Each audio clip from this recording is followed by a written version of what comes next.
এই শালা চুনুর ভাই, তোরে আমি পুরো এলাকায় খুঁজে বেড়াচ্ছি বিটা, তুই এই জায়গায় এসে উস্তের বই। গ্যাস লাইটটা দে, তুই জানিস না আমার কাছে গ্যাস লাইট তাই না? বিড়ি খাবো কন্নের ধরে খুঁজে বেড়াচ্ছি তোরে, তুই এই জায়গায় এসে কাজ করতেছিস, আমার জানাই আসবি না। এত কথা কয়ে তো লাভ নেই, গ্যাস লাইটটা দে না রে, গ্যাস লাইটটা দে, বিড়ি খাবো কন্নের ধরে বিড়ি খাই না আমি, তোর খুঁজে বেড়াচ্ছি আর তুই এই জায়গায় এসে উস্তের বই পাচ্ছিস।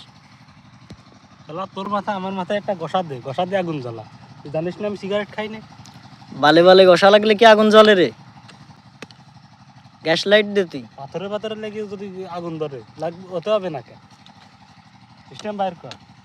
এ বোকাচোদা, তুই বিড়ি খাস না আমি জানি, কিন্তু তোর গ্যাস লাইট মারা নিশা। গ্যাস লাইট দে, আমার গ্যাস লাইট হারাই গেছে পকেটেতে।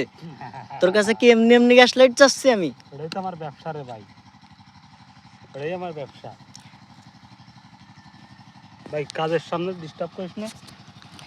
শালার এত গ্যাস লাইট কিনলাম, একটা গ্যাস লাইটও গাইস ঠিকঠাক মতো কাছে রাখার উপায় মাত্র নেই। মানে কিভাবে চারপাশে যত লোকজন আছে ভাই, বিড়ি সিগারেট তো খাই, আবার যাবা খাই, লাইট ফাইট মানে সাবধানে রাখা যায় না, বুঝছেন? লাইট মনে করেন একজন রে বিড়ি ধরাইতে লাইট দিছি, সে করে কি বিড়িটা ধরায়ে লাইটটা পকেটে নিয়ে চলে যায়।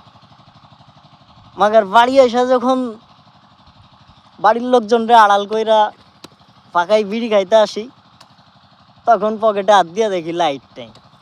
আর লাইটটা নিয়ে গেছে কে, যারে ধরাইতে দিছিলাম সে।